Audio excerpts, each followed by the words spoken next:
अच्छा नाज़रीन, ये देखिए कि ये मैंने अभी जो क्यारी थी इसको खोदा है और इसके अंदर से ये ज़ाफ़रान के बल्ब निकल आए हैं। ये आपको नज़र आ रहे होंगे।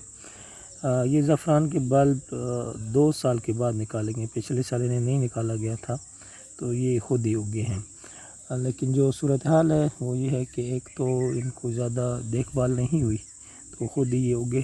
तो अभी इनकी कंडीशन आप देख सकते हैं। कुछ ज़ाफ़रान के बल्ब तो बड़े अच्छे हैं और बड़े राउंड शेप के जिस तरह होते हैं, लेकिन साइज़ इनका सही नहीं है, थोड़ा छोटा है। मेरे अंदाज़े के मुताबिक से थोड़ा मज़ीद मोटा होना चाहिए था, लेकिन ये छोटे हैं।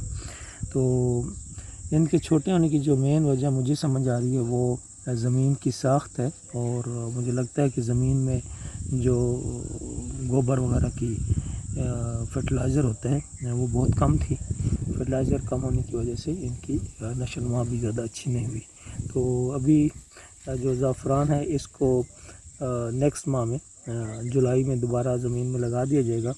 तो जुलाई में जब ज़मीन में लगाएंगे तो इसमें से फिर ये पाकिस्तान के जो मेरे इलाके का तलगंग का वेदर है उसमें यहाँ पे ये फिर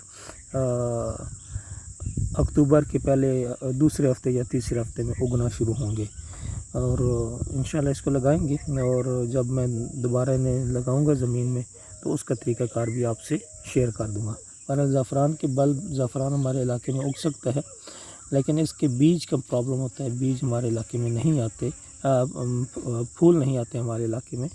तो फूल के लिए भी मज़ीद मैं इस पर रिसर्च कर रहा हूँ, देख रहा हूँ कि क्या वजह है हमारे इलाके में इस पे फूल क्यों नहीं लगते और फूलों के लिए जो फूल का प्रॉब्लम आ रहा है उसको कैसे सॉल्व किया जा सकता है।